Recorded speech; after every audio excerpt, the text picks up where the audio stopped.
The village of Arborley, nestled like a forgotten secret in the rolling, mist-shrouded hills of southern England, had always moved at its own pace. It was a place where time seemed to soften at the edges, where generations lived and died in the same stone cottages, and where the outside world felt like a distant, frantic dream. But that gentle, centuries-old rhythm was shattered the day Alice Mayview vanished into the fog. Alice was a young history lecturer at the nearby college, a vibrant mind brimming with an infectious passion for the forgotten corners of the past. She wasn't just an academic, she was a storyteller, breathing life into dusty names and dates. She wasn't the type to simply leave.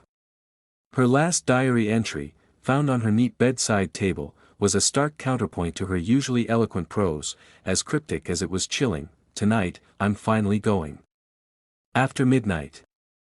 Everything has to align." Her body was never found. The police search was thorough but brief. They found no signs of a struggle, no witnesses, no ransom note, nothing to suggest foul play. The only clue was her car, a modest Ford Fiesta, parked neatly on the shoulder of a narrow, overgrown lane. The lane led to one place, the old Glencroft Manor. Even in broad daylight, locals cast wary glances towards the estate. Its skeletal trees clawed at the perpetually grey sky, and its ivy-choked walls seemed to exude a permanent, damp chill, a silent warning to the curious to keep their distance. A week after her disappearance, Scott Grayson's car crunched up the gravel drive of the small bed and breakfast that would be his base. A former investigative journalist, Scott had once chased headlines with a wolf-like hunger. But a particularly grim case involving a missing child and a dead-end investigation had hollowed him out, replacing his ambition with a thick shell of cynicism. He'd left the news world for the quieter, more solitary life of a private detective. He'd taken Alice's case at the desperate plea of her older sister, Sarah, a woman whose voice over the phone was stretched taut with a grief that was rapidly curdling into anger. "They've given up, Scott," she had said, her voice cracking. "They searched for 2 days and then declared it a voluntary disappearance." Alice would not do that. She lived for her research, for her students. She wouldn't just walk away from everything. During their first meeting, she'd handed him a photograph. Alice was smiling, her eyes bright with intelligence, standing before a crumbling castle ruin. She was looking into local legends, Sarah explained. Something about a place called Glencroft. She said it was the key to a fringe historical theory she was developing. She became obsessed. Scott didn't believe in ghosts or curses, but his years on the job had taught him to respect the geography of fear. He knew that certain places held a weight, an echo of past events that could cling to the air like static. He'd learned to listen to the whispers that hung in the silence after a tragedy, to notice the shadows that had no source of light, and to understand that some things weren't lost by accident. Glencroft Manor was worse than he'd imagined. It stood on a low hill, a monument to decay. Its roof sagged like the spine of a dying beast, its windows were vacant, black eyes, and the air inside was a physical presence, thick with the smell of damp earth, mildew, and the faint, sweet scent of rot. It was a place that had utterly surrendered to time. Or so it seemed. He spent the first day conducting a methodical sweep. He photographed everything, cataloging the chaos.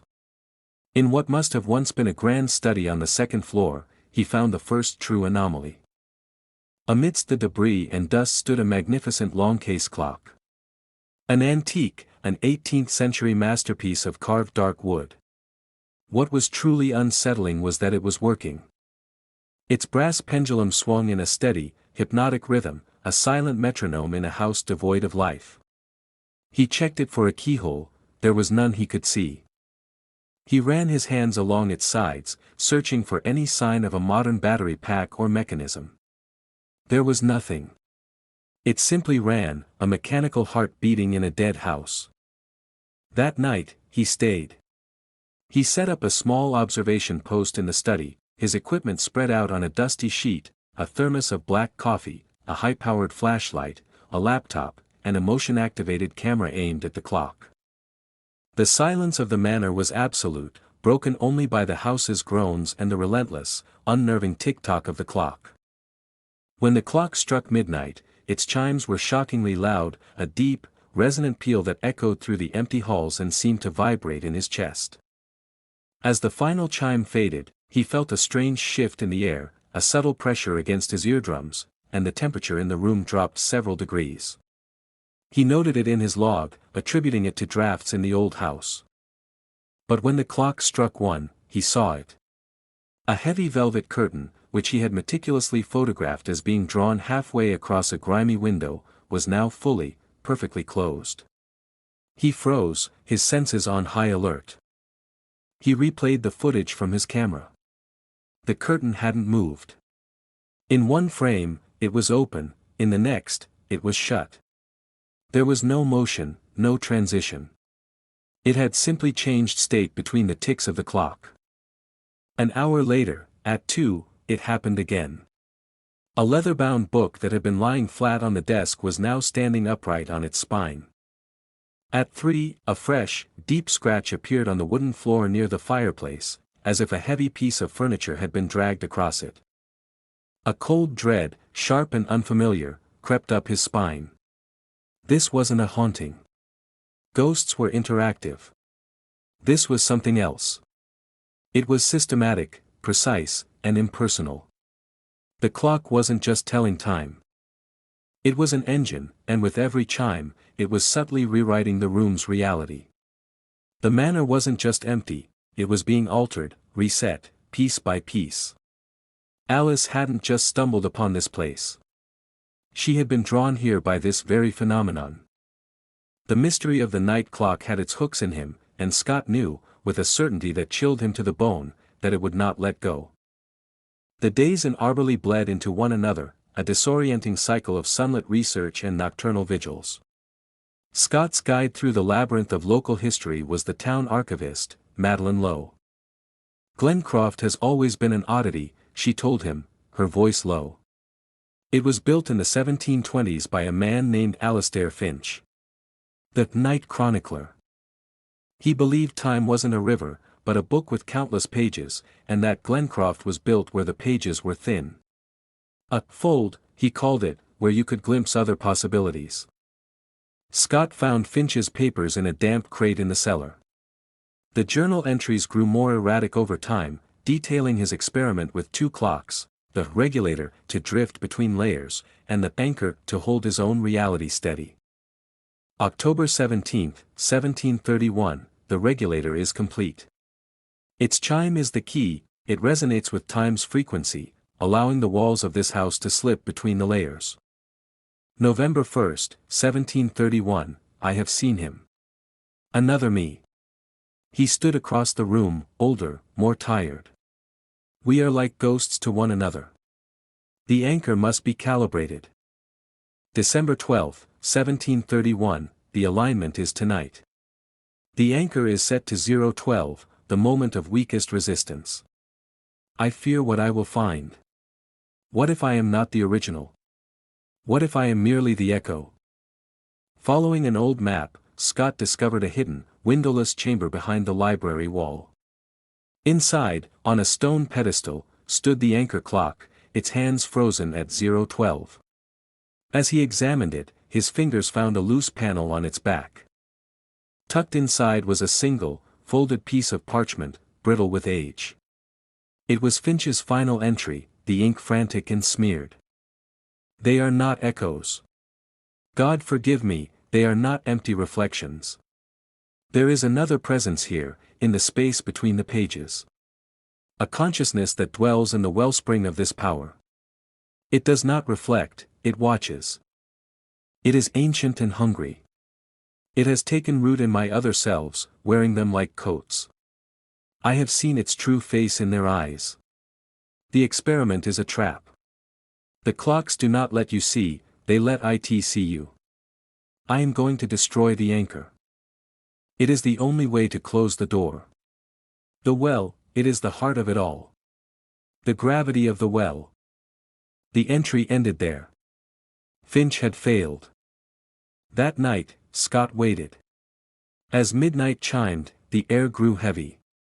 At precisely 0:12, both clocks, the regulator and the anchor, began to tick in a synchronized, counterclockwise motion.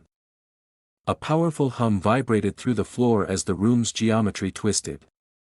He saw flashes of other times, a lavish 18th century party, the room in future ruins, an open sky where the manor once stood. The temporal distortion was a crushing weight, and he blacked out. He awoke at dawn, the floor cold beneath him. The clocks were silent. But on the desk lay a new object, a single sheet of paper, held down by a smooth river stone. The handwriting was Alice's. "I saw myself," the note read. "She wasn't scared. But it wasn't me. And it wasn't her." Scott's blood ran cold. He understood now. Alice hadn't seen just one other version of herself. She had seen her original self, and she had seen the thing Finch had warned of, the ancient watcher, wearing the face of another Alice. And in that moment, she realized she herself was now just another echo, a third entity fragmented from the whole. The note was no longer a riddle, it was a testament. A warning from a woman scattered across time. Scott stumbled out into the weak morning light, his mind racing. He now knew what he was dealing with, not a haunted house, but a prison. A machine designed by Finch that had backfired, trapping its creator and luring new victims into its gears. He circled the back of the property, drawn by a morbid curiosity to the place Finch had named in his final warning. The barefoot tracks were there, just as he'd seen them before, leading to the old, dry well. They were Alice's tracks, but which Alice? The original, the echo, the one possessed by the Watcher. He realized with a jolt of horror that they were likely from all three, their paths converging and diverging at this terrible focal point. He leaned over the crumbling stone lip, his heart pounding. The darkness below was still a shifting, murky gray, a void that felt dense and alive. He stared, letting his eyes adjust, and the shape began to resolve. It was not just a vague presence this time. It was the unmistakable silhouette of a man in 18th century attire, tall and unnaturally thin, its form wavering as if seen through immense heat. Its head tilted upward, and though it had no face, only a smooth, pale canvas of skin, Scott felt its gaze lock onto him. It was Finch. The night chronicler, now the eternal prisoner. A voice, not of sound but of pure thought, echoed in Scott's mind. It was a dry, rasping whisper, layered with the voices of countless echoes. Chronicler. The word was a title, an offering, a sentence. Scott recoiled from the well as if burned, stumbling backward, the mental voice fading as he put distance between himself and the well. He fled Arborley that day. He didn't bother with the police, what could he say? He gave Sarah a carefully constructed story, a lie that gave her the peace of a conclusion without the madness of the truth. He told her Alice had died in an accident at the manor, a victim of its decay. It was a cruel kindness, but better than the alternative. Back in London, the world felt thin, unreal. The haunting was immediate and aggressive. The chimes of Glencroft echoed in his apartment at all hours. His reflection would smirk at him with an intelligence that wasn't his own. He was no longer just an observer of the phenomenon, he was tethered to it. The gravity of the well, as Finch had put it, was pulling him in. The final seal broke 1 month after he left Arborley. He woke up, the London sun streaming through his window, and glanced at the watch on his wrist. The second hand was sweeping steadily, confidently, backward. But this time, there was no panic. The raw terror was replaced by a grim, cold understanding. This wasn't a curse, it was a summons. An invitation to take his place in the cycle. He was the one who had uncovered the mystery, the one who understood the mechanics of the trap. He was the next chronicler. He stood up and walked to his closet, pulling out a small duffel bag. He methodically packed a flashlight, notebooks, rations, and the heavy crowbar he'd used to open Finch's secret chamber. He was being called back to Glencroft Manor. He could run, let the madness consume him in London until he became another ghost in the machine. Or he could return. He could face the prisoner in the well, fight for Alice's fragmented soul, and try to break the cycle Finch had started centuries ago. He picked up his car keys from the table, his gaze fixed on his watch as its hands spun backward, counting down not to an end, but to a beginning. He didn't know if he was returning as a savior or the next sacrifice, but he knew he had to go back. The story wasn't over. His part in it was just beginning. What do you think Scott will find when he returns to Glencroft Manor? Can the cycle be broken, or is he destined to become the next prisoner in the well? Share your theories in the comments below, and don't forget to subscribe to our channel for more unsolved mysteries.